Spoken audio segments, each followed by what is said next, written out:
ಯಾಜಕ ಕಾಂಡ ಅಧ್ಯಾಯ 16. ಪಾಪ ಪರಿಹಾರಕವಾದ ಮಹಾದಿನ. ಆರೋನನ ಇಬ್ಬರು ಮಕ್ಕಳು ಸರ್ವೇಶ್ವರ ಸ್ವಾಮಿಯ ಸನ್ನಿಧಿಗೆ ಬಂದು ನಾಶವಾದ ಮೇಲೆ ಮೋಶೆಯ ಸಂಗಡ ಸರ್ವೇಶ್ವರ ಮಾತಾಡಿ ಹೇಳಿದ್ದೇನೆಂದರೆ, ನಿನ್ನ ಅಣ್ಣನಾದ ಆರೋನನು ಮನಸ್ಸಿಗೆ ಬಂದಾಗೆಲ್ಲ ತರಿಯನ್ನು ದಾಟಿ ಮಹಾಪವಿತ್ರ ಸ್ಥಾನದೊಳಗೆ ಮಂಜೂಷದ ಮೇಲಿನ ಕೃಪಾಸನದ ಹತ್ತಿರಕ್ಕೆ ಬರಬಾರದೆಂದು ಅವನಿಗೆ ಹೇಳು. ಬಂದರೆ ನಾಶವಾಗುವನು, ಏಕೆಂದರೆ ನಾನು ಕೃಪಾಸನದ ಮೇಲೆ ಮೇಘದಲ್ಲಿ ಕಾಣಿಸಿಕೊಳ್ಳುವೆನು. ಆರೋನನು ಮಹಾಪವಿತ್ರ ಸ್ಥಾನದೊಳಗೆ ಬರುವಾಗ ಈ ರೀತಿಯಾಗಿ ಬರಬೇಕು. ದೋಷ ಪರಿಹಾರಕ ಬಲಿಗಾಗಿ ಹೋರಿಯನ್ನು, ದಹನ ಬಲಿಗಾಗಿ ಟಗರನ್ನು ತರಬೇಕು. ಅವನು ಪರಿಶುದ್ಧವಾದ ನಾರಿನ ನಿಲುವಂಗಿಯನ್ನು ತೊಟ್ಟುಕೊಂಡು, ನಾರಿನ ಚಡ್ಡಿಯನ್ನು ಹಾಕಿಕೊಂಡು, ನಾರಿನ ನಡುಕಟ್ಟನ್ನು ಕಟ್ಟಿಕೊಂಡು, ತಲೆಗೆ ಪೇಟವನ್ನು ಸುತ್ತಿಕೊಳ್ಳಬೇಕು. ಅವು ದೀಕ್ಷಾ ವಸ್ತ್ರಗಳಾದುದರಿಂದ ಅವನು ಅವುಗಳನ್ನು ಧರಿಸಿಕೊಳ್ಳುವುದಕ್ಕೆ ಮುಂಚೆ ಸ್ನಾನ ಮಾಡಬೇಕು. ಇಸ್ರಾಯೇಲರ ಸಮಾಜದಿಂದ ದೋಷ ಪರಿಹಾರಕ ಬಲಿಗಾಗಿ 2 ಹೋತಗಳನ್ನು, ದಹನ ಬಲಿಗಾಗಿ 1 ಟಗರನ್ನು ತೆಗೆದುಕೊಂಡು ಬರಬೇಕು. ಆರೋನನು ತನಗಾಗಿ ತಂದ ಹೋರಿಯನ್ನು ಸಮರ್ಪಿಸಿ ತನ್ನ ಹಾಗೂ ತನ್ನ ಮನೆತನದವರ ಪರವಾಗಿ ಪಶ್ಚಾತ್ತಾಪ ವಿಧಿಯನ್ನು ನೆರವೇರಿಸಬೇಕು.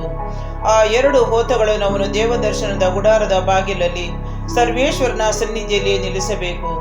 ಆಗ ಅವನ ಹೋತಗಳಲ್ಲಿ ಯಾವುದು ಸರ್ವೇಶ್ವರನಿಗೆ, ಯಾವುದು ಅಜಾಜೇಲನಿಗೆ ಎಂದು ತಿಳಿದುಕೊಳ್ಳಲು ತಾಳ ಹಾಕಬೇಕು.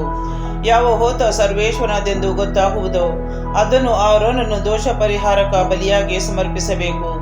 ಯಾವ ಹೋತ ಅಜಾಜೇಲನದೆಂದು ಗೊತ್ತಾಗುವುದೋ ಅದನ್ನು ಸರ್ವೇಶ್ವರನ ಸನ್ನಿಧಿಯಲ್ಲಿ ಸಜೀವವಾಗಿ ನಿಲ್ಲಿಸಿ ಅದರ ಮೇಲೆ ದೋಷ ಹೊರಿಸಿ ಮರುಭೂಮಿಗೆ ಅಜಾಜೇಲನಿಗಾಗಿ ಬಿಡಿಸಿಬಿಡಬೇಕು. ಆರೋನನು ತನಗಾಗಿ ದೋಷ ಪರಿಹಾರಕ ಬಲಿಯ ಹೋರಿಯನ್ನು ಸಮರ್ಪಿಸಿ ತನ್ನ ಹಾಗೂ ತನ್ನ ಮನೆತನದವರ ಪರವಾಗಿ ಪ್ರಾಯಶ್ಚಿತ್ತ ವಿಧಿಯನ್ನು ನೆರವೇರಿಸಬೇಕು. ಅವನು ತನಗೋಸ್ಕರವಾದ ಹೋರಿಯನ್ನು ವಧಿಸಿದ ಮೇಲೆ ಸರ್ವೇಶ್ವರನ ಸನ್ನಿಧಿಯಲ್ಲಿರುವ ವೇದಿಕೆಯಿಂದ ಕೆಂಡಗಳನ್ನು ಧೂಪಾರತಿಯಲ್ಲಿ ತುಂಬಿಸಿ ಪರಿಮಳ ಧೂಪದ್ರವ್ಯದ ಚೂರ್ಣದಲ್ಲಿ 2 ಹಿಡಿ ತೆಗೆದುಕೊಂಡು ತೆರೆಯನ್ನು ದಾಟಿ ಆ ಧೂಪವನ್ನು ಸರ್ವೇಶ್ವರನ ಸನ್ನಿಧಿಯಲ್ಲಿಯ ಕೆಂಡಗಳ ಮೇಲೆ ಹಾಕಬೇಕು. ಅವನಿಗೆ ಪ್ರಾಣ ನಷ್ಟವಾಗದಂತೆ ಧೂಪದ ಹೊಗೆ ಮೇಘದೋಪಾದಿಯಲ್ಲಿ ಆಜ್ಞಾಶಾಸನಗಳ ಮೇಲಣ ಕೃಪಾಸನವನ್ನು ಮುಟ್ಟುವುದು. ಆಗ ಹೋರಿಯ ರಕ್ತದಲ್ಲಿ ಸ್ವಲ್ಪ ತೆಗೆದುಕೊಂಡು ಕೃಪಾಸನದ ಪೂರ್ವ ಭಾಗದ ಮೇಲೆ ಬೆರಳಿನಿಂದ ಚಿಮುಕಿಸಿ ಕೃಪಾಸನದ ಎದುರಾಗಿಯೂ 7 ಸಾರಿ ಚಿಮುಕಿಸಬೇಕು.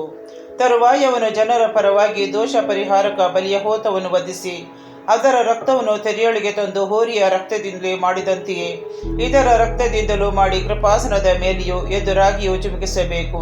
ಹೀಗೆ ಇಸ್ರಾಯೇಲರು ನಾನಾ ವಿಧವಾದ ಅಶುದ್ಧತ್ವ, ಅಪರಾಧ, ದ್ರೋಹ ಇವುಗಳಿಂದ ಮಹಾಪವಿತ್ರ ಸ್ಥಾನಕ್ಕೆ ಉಂಟು ಮಾಡಿದ ದೋಷವನ್ನು ಆರೋನನ್ನು ಪರಿಹರಿಸುವನು. ಅಶುದ್ಧರಾದ ಅವರ ನಡುವೆ ಇರುವ ದೇವದರ್ಶನದ ಗುಡಾರಕ್ಕೂ ಹಾಗೆಯೇ ದೋಷ ಪರಿಹಾರ ಮಾಡುವನು. ಅವನು ದೋಷ ಪರಿಹಾರ ಮಾಡುವುದಕ್ಕಾಗಿ ಮಹಾಪವಿತ್ರ ಸ್ಥಾನದೊಳಗೆ ಹೋಗಿ ಹೊರಗೆ ಬರುವ ತನಕ ಯಾರೂ ದೇವದರ್ಶನದ ಗುಡಾರದೊಳಗೆ ಹೋಗಕೂಡದು. ಹಾಗೆ ತನ್ನ ಹಾಗೂ ಮನೆತನದವರ ಪರವಾಗಿ ಮತ್ತು ಇಸ್ರಾಯೇಲರ ಇಡೀ ಸಮಾಜದ ಪರವಾಗಿ ಪ್ರಾಯಶ್ಚಿತ್ತ ಮಾಡುವನು.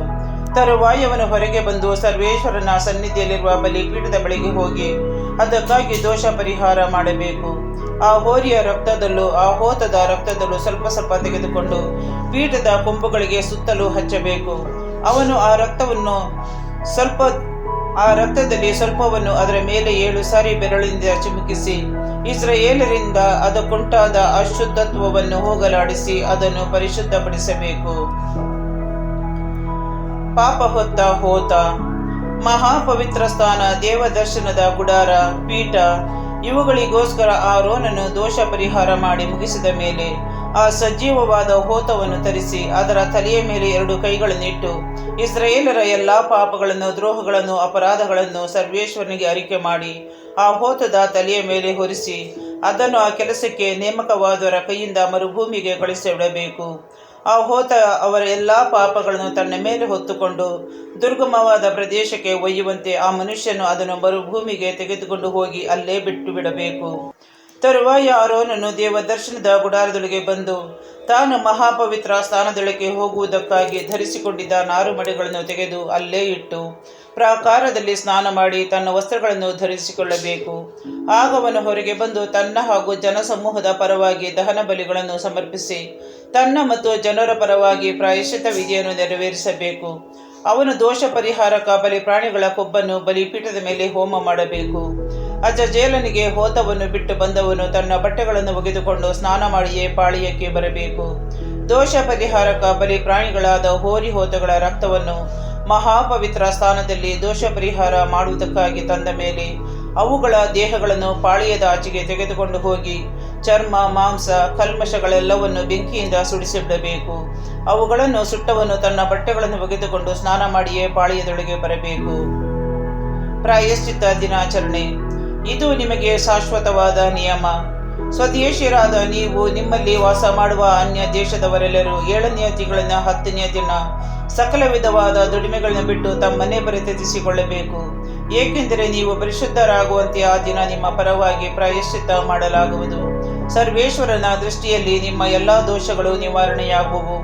ಇದು ನಿಮಗೆ ಪೂರ್ತಿ ದುಡಿಮೆ ನಿಲ್ಲಿಸಬೇಕಾದ ಸಬ್ಬತ್ ದಿನವಾಗಿರಬೇಕು. ಇದರಲ್ಲಿ ನೀವು ಉಪವಾಸ ಇರಬೇಕು. ನಿಮಗಿದ್ದು ಶಾಶ್ವತ ನಿಯಮ. ಆರೋನನ ವಂಶದವರಲ್ಲಿ ಯಾವನಿಗೆ ಪಿತೃಸ್ಥಾನದಲ್ಲಿ ಮಹಾಯಾಜಕನ ಸೇವಾ ವೃತ್ತಿಯನ್ನು ನಡೆಸುವುದಕ್ಕೆ ಪಟ್ಟಾಭಿಷೇಕವಾಗುವುದು ಅವನೇ ಆ ದೋಷ ಪರಿಹಾರ ಕಾರ್ಯವನ್ನು ನೆರವೇರಿಸಬೇಕು. ಅವನೇ ಆ ನಾರುಮಡಿಗಳನ್ನು ಧರಿಸಿಕೊಂಡು ಪರಿಶುದ್ಧವಾದ ದೇವಸ್ಥಾನ, ದೇವದರ್ಶನದ ಗುಡಾರ, ಬಲಿಪೀಠ, ಯಾಜಕರು, ಜನಸಮೂಹದವರು ಈ ಎಲ್ಲರ ಪರವಾಗಿ ಪ್ರಾಯಶ್ಚಿತ್ತ ವಿಧಿಯನ್ನು ನೆರವೇರಿಸಬೇಕು. ಇಸ್ರಾಯೇಲರ ಎಲ್ಲ ದೋಷಗಳನ್ನು ನಿವಾರಣೆ ಮಾಡುವುದಕ್ಕಾಗಿ ಅವರಿಗೋಸ್ಕರ ವರ್ಷಕ್ಕೆ ಒಂದಾವರ್ತಿ ಪ್ರಾಯಶ್ಚಿತ್ತ ಮಾಡಬೇಕಾದುದು ನಿಮಗೆ ಶಾಶ್ವತ ನಿಯಮವಾಗಿರಬೇಕು. ಸರ್ವೇಶ್ವರ ಮೋಶೆಗೆ ಆಜ್ಞಾಪಿಸಿದಂತೆಯೇ ಆರೋನನು ಮಾಡಿದನು.